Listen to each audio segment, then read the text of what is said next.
Bundan moshniy, derskiy va brutalniy avtomobil shunaqa pulga topolmasa kerak. Bugun sotuvimizda amerikanskaya klassika Chrysler 300C.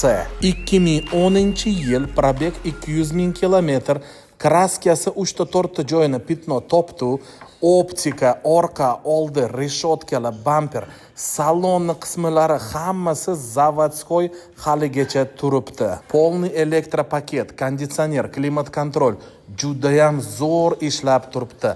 Zavodskaya Chrysler multimediyniy sistema, kojaniy lyuksoviy salon va salonni kengligini ahamiyat berishingiz mumkin.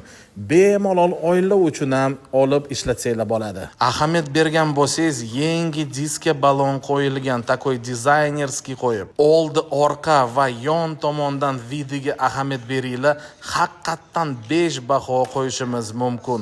Realniy, klassический, даже takoy Rolls-Royce'ga ham o'xshab ketar ekan. Ekonomichniy avtomobil qidirganlar uchun zo'r xabar.